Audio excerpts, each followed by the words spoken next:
Hi, thanks for clicking on the link. My name's Steve, this is my channel, Working on the House. And in today's episode, it's kind of, this wasn't a pre-planned thing, this was actually a bit of a boo-boo from a previous episode. I bought a radiator for a basement conversion that I'm doing. As it turns out, it's very, very slightly too wide for the setting. And I'd already removed all the packaging, this, that and the other, before I'd realised. So I wasn't really able to take it back, that wouldn't have been fair.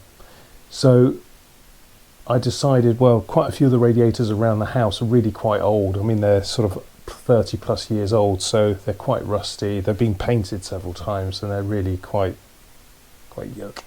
So they're a bit tired, due for replacement. So it turns out one of the ones that, well, the radiator that I bought was actually a pretty good direct replacement for this one here. I'm not sure how much of this I'm going to record. Obviously it's a little bit out of my comfort zone with this, doing plumbing for sort of like central heating systems. But anyway, let's crack on and see how it goes.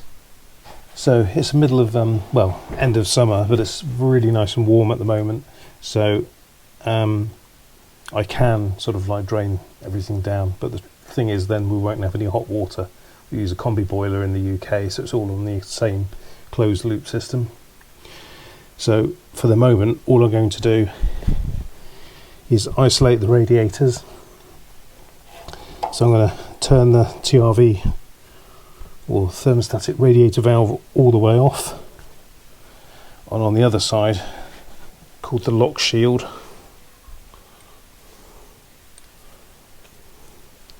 I'm going to turn that all the way off as well.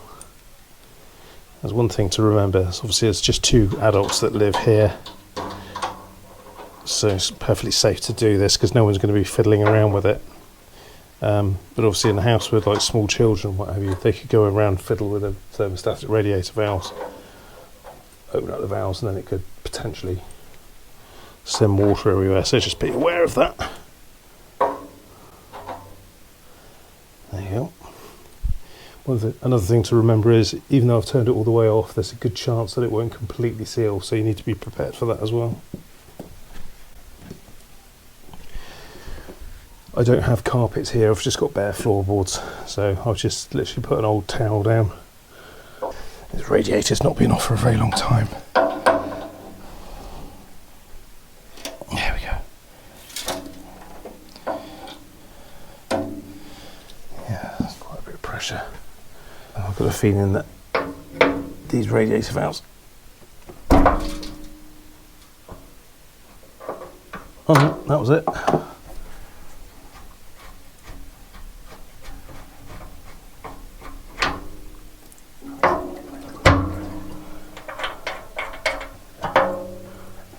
Right, so the water won't rush out because there's no pressure to force it out. And it will basically vacuum lock inside the radiator.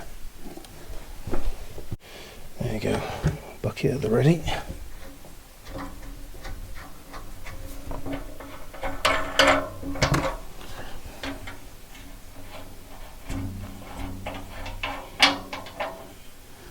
Right.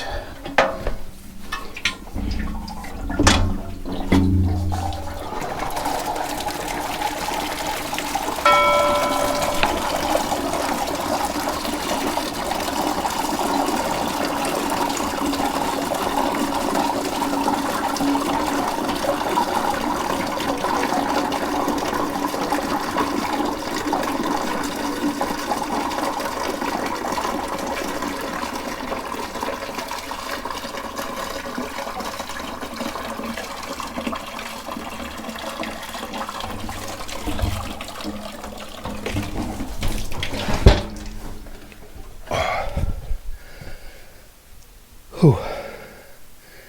Not too bad. Could have been a lot worse.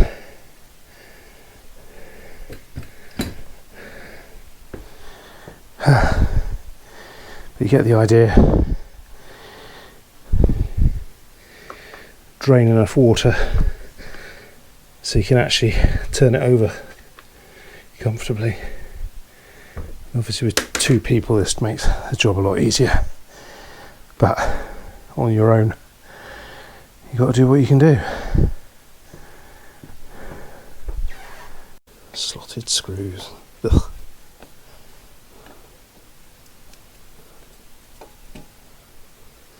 Was one aspect of old screws that's quite nice. They were always slightly tapered, so the further in they went, essentially they would squeeze more. So it's like a self-tightening thing, whereas you don't get that effect modern screws because they're just completely parallel.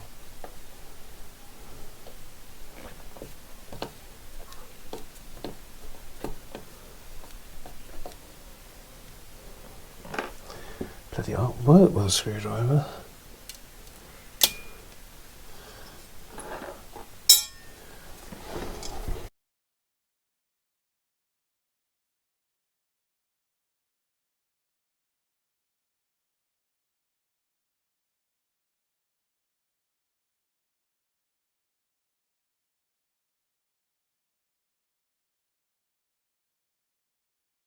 So moving into the hallway now. So repeat the same process. Isolate the lock shield first. It's a bit corroded. Yes.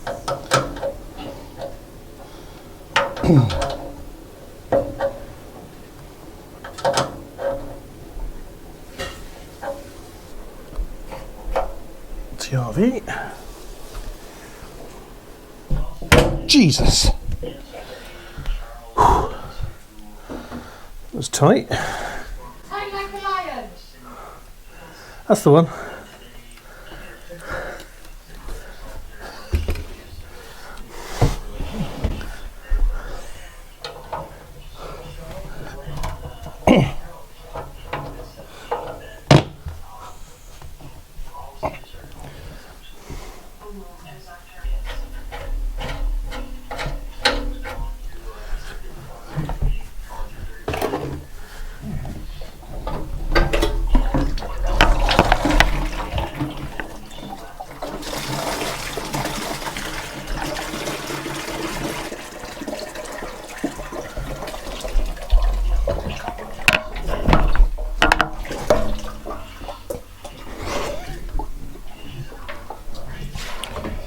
Cool.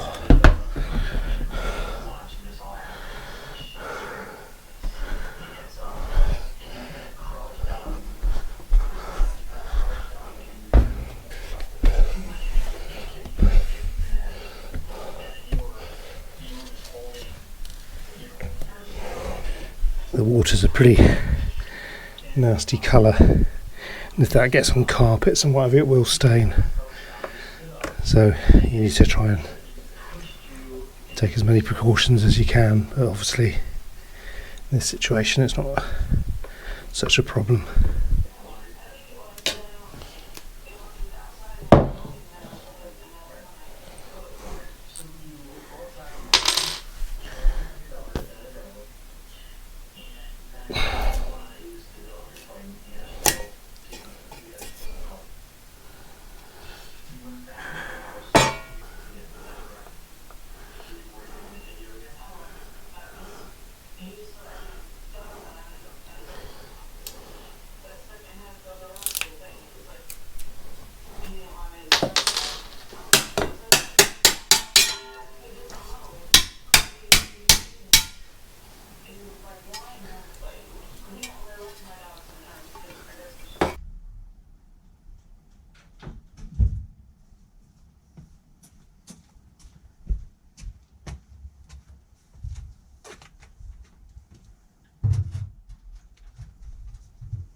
Is it down?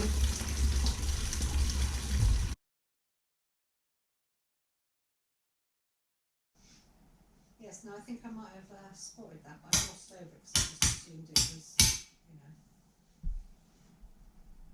Cool.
So what I want to find out is the measurement from the centre of the bracket to the centre line of the pipe.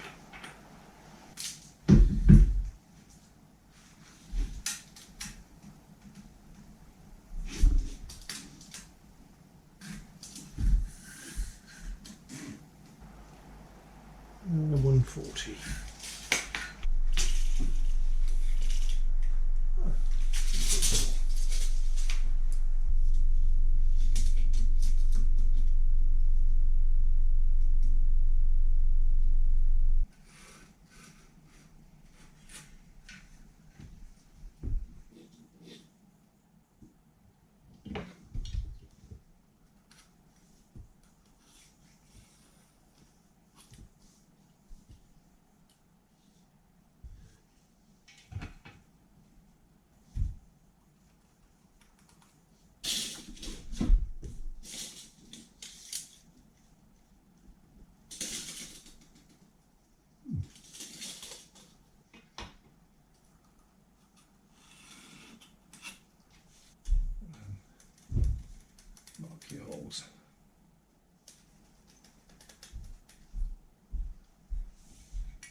So anyway, I've basically marked up the centre line from the pipework.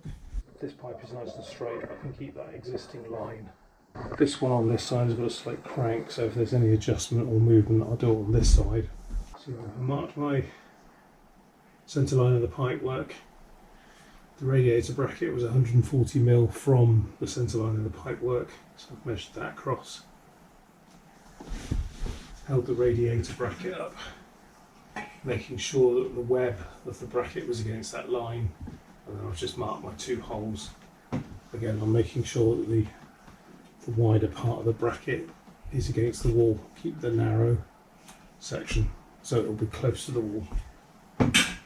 So I've done both sides now. This was exactly 600mm apart, so I used the tape measure at 700mm. That way it's nice and accurate and easier to mark and see. I'll drill these holes now. Once I've drilled them, I'll clean up again and put a coat of paint on, and then allow it to dry, and then I can fit the brackets tomorrow.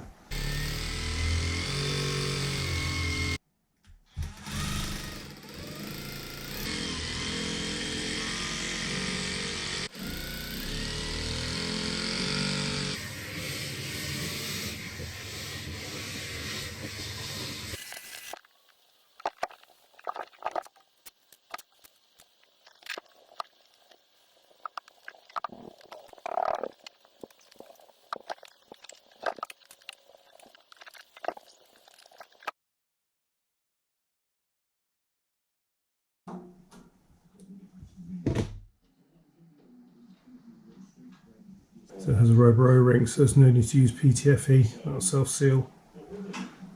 The bleed nipple goes on the same side as the valve.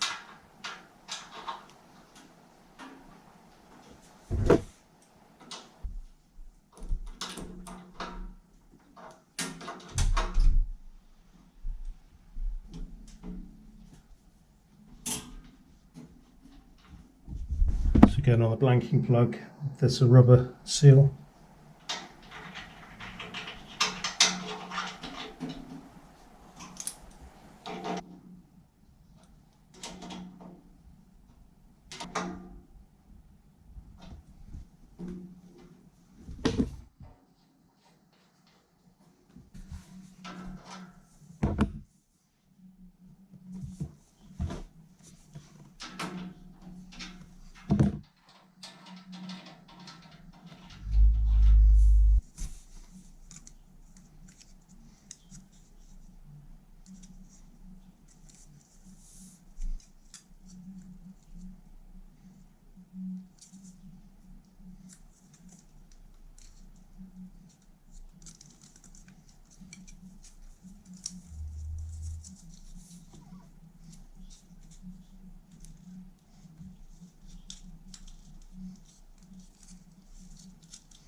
there it is.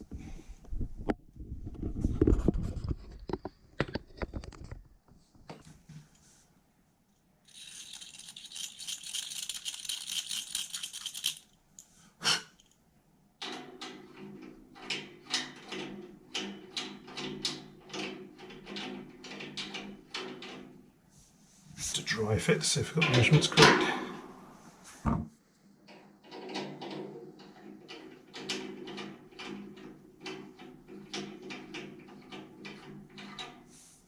If I have to think too much, I get it wrong.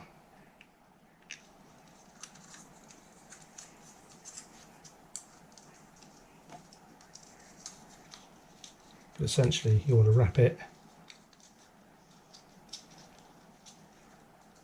clockwise, yes.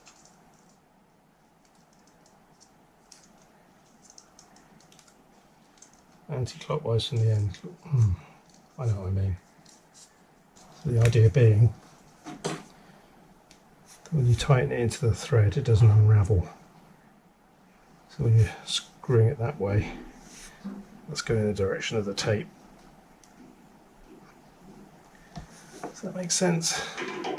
Doesn't really make much sense to me either.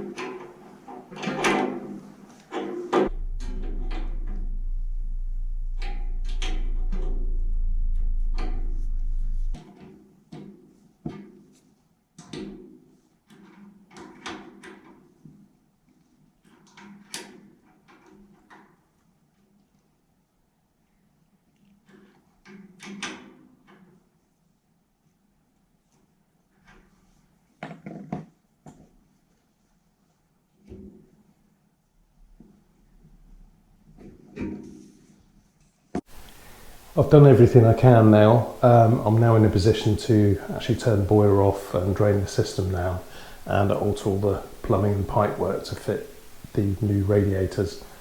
I've had a quick look below and I think I've probably made the right decision with placement of the radiators and using extended tails as and where I can. If I go out into the hallway, so for example, this pipe, there was a joist underneath here which is really gets in the way, so I think I'm probably just going to above ground extend this pipe work to match here. I think that's the easiest way I can do it. And this one here, I'm probably going to cut just below the floor and extend it below so I can then match the tail, because again it's quite compromised underneath. So I'm going to take you downstairs in a moment, but before I do that, all of the radiators that I can, I'm going to isolate, so I'm going to close them off on the flow and return. That way, when I drain the system down, I can leave all of the water actually in the radiators, and that will just make it easier when it comes to bleeding. And there's no point in draining all of the water out of the system because it's closed loop. It has rust inhibitor in it, so I don't want to waste that. And it will just make it easier and quicker to sort of bleed the system later. So let's do that now.